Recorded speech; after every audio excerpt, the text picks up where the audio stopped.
I needed to get this off my chest because I've been feeling really weird about this whole situation. My girlfriend Sylvia, 23F, and I, 23M, have been together for 3 years after meeting in our sophomore year of college. We clicked instantly during a campus LGBTQ+ club meeting where we were both volunteering. Sylvia was this vibrant, outgoing person who could light up any room, while I was more reserved. We balanced each other perfectly. Sylvia had always been open about being a casual smoker. She enjoyed smoking weed with friends on weekends or after particularly stressful days.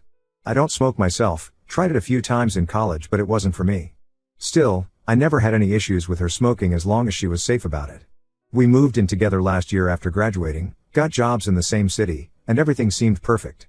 We even started talking about marriage and our future together. Things started changing about 3 months ago when Sylvia got a new job at a marketing firm.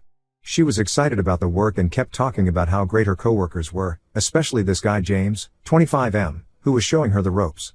I was happy she was fitting in well at work.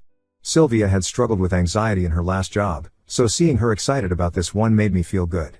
A few weeks ago, Sylvia casually mentioned during dinner that she had smoked with James after work.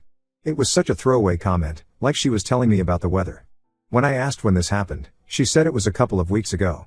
I found it weird because we usually tell each other everything about our days, from what we had for lunch to funny things that happened at work.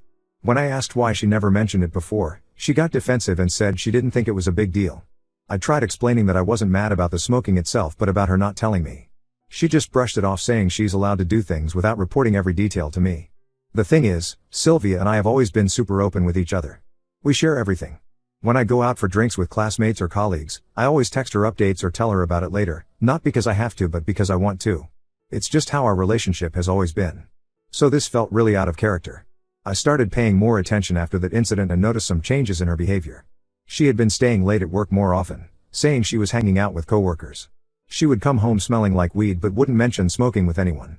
Her phone was always face down now, and she had started taking it with her even just to go to the bathroom, something she never did before. Last week, I saw some messages pop up on her phone when she was in the shower. I know I shouldn't have looked, but something in my gut told me something was wrong. The messages were from James asking if she wanted to smoke again after work. What caught my eye was Sylvia's response saying she needed to come up with a better excuse this time because I was getting suspicious. Then I scrolled up a bit and my heart dropped. There were other messages where they were flirting and James was calling her cute nicknames. He had sent her heart emojis and she had responded with kissy faces. I confronted Sylvia about it when she got out of the shower and she completely flipped out. She said I invaded her privacy by looking at her messages. When I pointed out that she had been lying about smoking with James, she admitted they had been hanging out regularly after work for the past 2 months. She claimed they were just friends and I was being paranoid and controlling. She said this was exactly why she didn't tell me about smoking with him in the first place, because she knew I would overreact. The worst part came next. My best friend Amy, 24F, works at the same company in a different department. When I told her about what happened, she got really quiet. After some pushing, she finally told me that she had seen Sylvia and James being very close at work. They would always take lunch breaks together, and she had spotted them holding hands in the parking lot once. Amy didn't tell me earlier because she wasn't completely sure if something was going on and didn't want to cause problems without proof. She also mentioned that several other coworkers had commented on how close Sylvia and James seemed. I feel completely betrayed. Not just by Sylvia but also by Amy for keeping this from me. Sylvia and I had talked about marriage just a few months ago. We even picked out rings together at a local jewelry store. We had plans to get married next year and had already started looking at venues. Now I don't know what to believe anymore. Sylvia is still saying nothing happened between her and James but I can't trust her after all the lying. I packed a bag and I'm staying at my sister's place right now. Sylvia keeps calling and texting saying we need to talk and that I'm overreacting. She says I'm throwing away 3 years over nothing and that I'm being immature by not coming home to talk it out. Part of me wants to believe her but the other part knows there's more to this story that she's not telling me. The Sylvia I knew would never hide things from me or gaslight me like this. My sister thinks I should end the relationship because trust is already broken, but it's not that simple. We have a life together, a shared apartment, shared friends, even a cat we adopted together. Plus, I still love her despite everything. I don't know what to do next. I'll write a more detailed version of Update 1 while keeping the same narrative flow and emotional impact. Update 1. It's been 2 weeks since my last post and things have gotten even messier. After staying at my sister's for a few days, Sylvia kept bombarding me with messages saying we needed to talk in person. She said texts and calls weren't enough to explain everything, and she wanted to clear the air. My sister advised against meeting her, saying Sylvia just wanted to manipulate me more, but I needed answers. We agreed to meet at a coffee shop, neutral territory where we used to have dates when we first started seeing each other. Sylvia looked terrible, like she hadn't been sleeping well. Part of me felt bad for her, But then I remembered all the lies. After some small talk and awkward silence, she finally admitted that she and James had kissed once while they were high. She swore it didn't go further than that. According to her, they were smoking in his car after work about a month ago, and things just happened. She said she regretted it immediately and that's why she didn't tell me. She didn't want to hurt me over what she claimed was a one-time mistake. I was trying to process this new information when she dropped another bombshell. She said the reason she had been spending so much time with James was that he was going through a rough divorce and needed someone to talk to. She painted herself as this supportive friend who got too close while trying to help someone in pain. It was such a perfect story, almost too perfect. The next day, Amy reached out again. She had been feeling guilty about not telling me everything earlier and couldn't keep quiet anymore. What she told me made me realize just how deep Sylvia's lies went. Apparently, Sylvia and James had been spotted making out in his car multiple times in the office parking lot, not just once like she claimed. Other coworkers had seen them getting coffee together before work, taking long lunch breaks, and leaving together almost every evening. The worst part? Sylvia had been telling people at work that we were in an open relationship. She had apparently told everyone that I was completely fine with her seeing other people and that we had a modern, progressive relationship. Some coworkers even thought I was cool with everything because Sylvia would occasionally mention plans with James in front of others while texting me about working late. When I confronted Sylvia with this new information, she finally broke down. The smoking sessions were never just about smoking, they were excuses to spend time with James. They had been sleeping together for the past 3 months, pretty much since she started the new job. She admitted she developed feelings for him right away but didn't know how to end things with me because our lives were so intertwined. Then came the most shocking revelation. Sylvia had already moved some of her clothes and personal items to James's apartment. She had been slowly moving things out when I was at work, preparing for an eventual breakup. The only reason she hadn't left yet was because of her sister's wedding next month. She didn't want to cause family drama before the big day, so she was planning to wait until after the wedding to tell me everything. I asked her about all the wedding venues we had looked at together, the rings we had picked, the future we had planned. She just cried and said she got carried away with the planning because she didn't want to hurt me. All those times we talked about our future together, she was already planning her exit. I'm devastated but also angry. Not just at Sylvia but at myself for being so blind. All the signs were there, the late nights, the secretive behavior, the sudden protectiveness of her phone, the way she stopped sharing details about her day. I just didn't want to see them. I kept making excuses for her behavior, telling myself she was just busy with the new job or stressed about work. My sister was right, Sylvia just wanted to meet so she could control the narrative. She only admitted to things I could prove and tried to minimize everything else. If Amy hadn't come forward with the whole truth, I might have actually believed Sylvia's story about one drunken kiss and supporting a friend through divorce. I'm back at my sister's place now, and this time I'm not going back. Sylvia keeps sending messages saying she knows she messed up but that she still loves me and maybe we can work things out after some time apart. She even suggested couples counseling. But how do you come back from months of lying and cheating? How do you trust someone who could look you in the eye and plan a wedding while sleeping with someone else? The hardest part is facing our shared friends and family. Some of them think I should give her another chance because everyone makes mistakes. They don't understand that this wasn't just a mistake, it was months of calculated deception.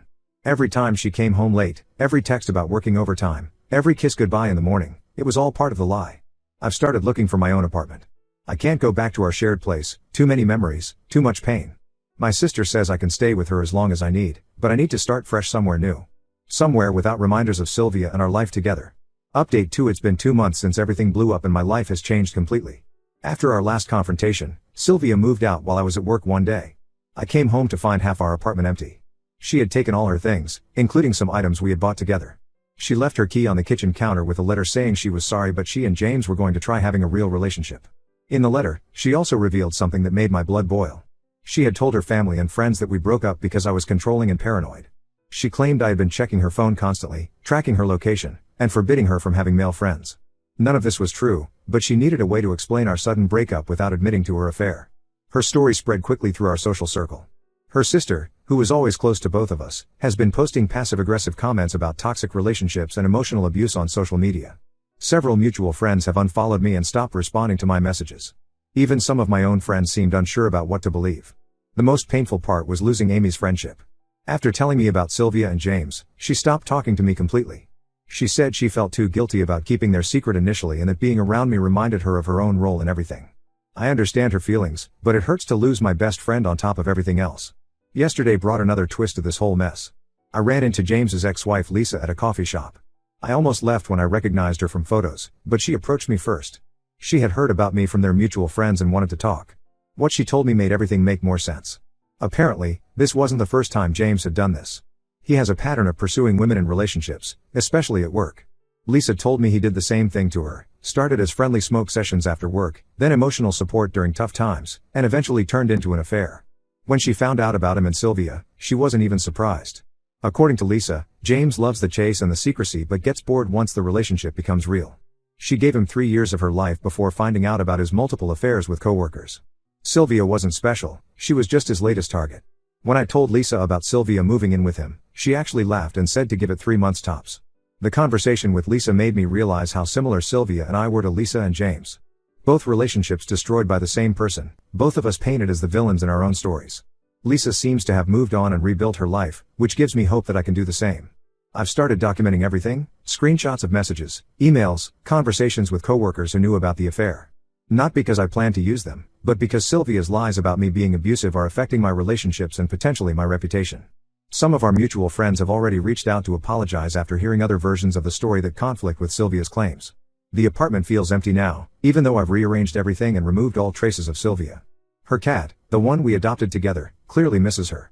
He keeps sitting by the door at the time she used to come home. I considered letting her take him, but he's registered under my name and I couldn't bear to lose him too. The hardest part is running into people who don't know what happened. Just last week, our old neighbor asked when Sylvia and I were finally getting married. I stood there frozen, not knowing how to explain that the person they thought was perfect for me had been living a double life for months. I keep thinking about how different things might be if I hadn't seen those messages on her phone that day. Would she have gone through with her plan to wait until after her sister's wedding? Would she have kept lying to me while building a life with James? Sometimes I think finding out when I did was a blessing in disguise, even though it doesn't feel like it most days. Update 6 months have passed since my world turned upside down, and I'm finally starting to feel like myself again.